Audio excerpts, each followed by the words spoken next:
nama lengkap? Kania Nur Sabrina Putri Amdan. Saya di kantor staf presiden.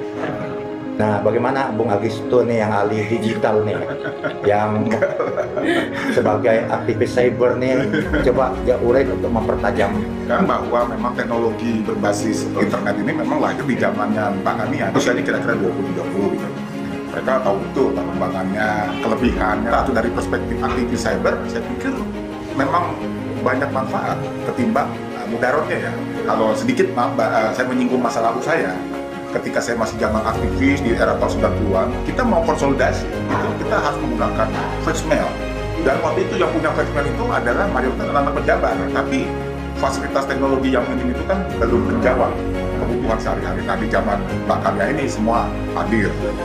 Dan saya senang sekali Mbak Kania sebagai generasi yang memang memiliki zaman digital ini juga memiliki kesadaran bahwa bisa terjadi pengangguran di beberapa sektor pekerjaan jika memang tidak mampu mengelolanya atau menggunakan secara bijak. Jadi saya mengharapkan Mbak Kania dan rekan-rekan sejamannya ini juga bisa menghadirkan sebuah aplikasi yang tidak saja bergantung kepada AI atau artificial intelligence, karena memang kita memiliki pandangan tersendiri terkait dengan negara kesatuan Republik Indonesia.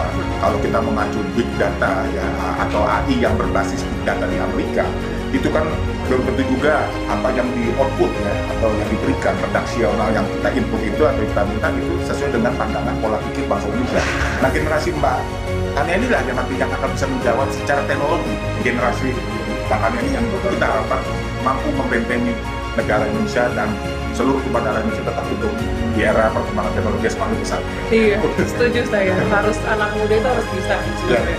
Karena kan penerusnya kita. Kalau misalnya kitanya terlena, kalau misalnya kitanya terlalu dimanjakan sama teknologi tapi nggak tahu cara mengembangkannya gimana, cara melindungi data kita gimana, cara biar kita nggak dikuasai sama teknologi itu gimana, ya bahaya juga buat Indonesia. Ini kan persoalan kita ini kan adalah persoalan rekor ya, atau penyimpanan ya, penyimpanan data. Kalau kita ketahui kan negara kita ini memiliki gedung arsip nasional ya. Kalau melihat fasilitas ruang penampung arsip itu sepertinya kan nggak cukup ya dengan kebutuhan data-data dokumen yang kita miliki, karena kelahiran manusia sepanjang tahun setiap hari lahir, data juga bertambah. Nah, sementara kita ini masih menggunakan data yang disediakan oleh fasilitas Google, yaitu misalnya cloud dan sebagainya, atau mungkin eksternal yang agak independen, flash disk gitu, kan terbatas juga. Menghadapi tantangan itu supaya data itu tetap aman dalam jangka yang panjang, apalagi kalau data itu data rahasia.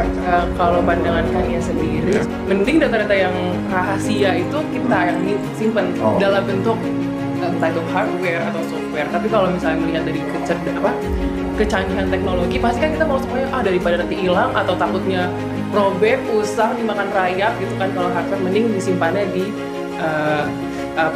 cloud atau Google Drive gitu. Tapi sebenarnya itu juga yang kita nggak tahu nih keamanannya gimana. Nah, menurut Kania sendiri itu sebenarnya tugas pemerintah untuk membuat suatu cloud atau firewall atau biar data-data masyarakat ini termasuk KTP, KK, SIM, data suara pemilu, atau data kayak kemarin profil presiden, keluarga dan segala macamnya, itu pemerintah harus bisa menemukan atau membentuk suatu teknologi yang bisa menyimpan itu semua, yang hanya bisa diakses oleh Indonesia, bukan dari negara lain atau bekerja sama-sama negara lainnya. Kita nggak tahu kalau misalnya tiba-tiba negara itu mengkhianati kita gitu. Lebih baik makanya sumber daya. Sebenarnya menurut Kania semua itu based on sumber daya. Harus didasarkan sama sumber daya manusianya, itu harus kuat biar bisa Indonesia ini membangun suatu teknologi yang nggak kalah sama Amerika, sama Singapura, sama Rusia, Cina.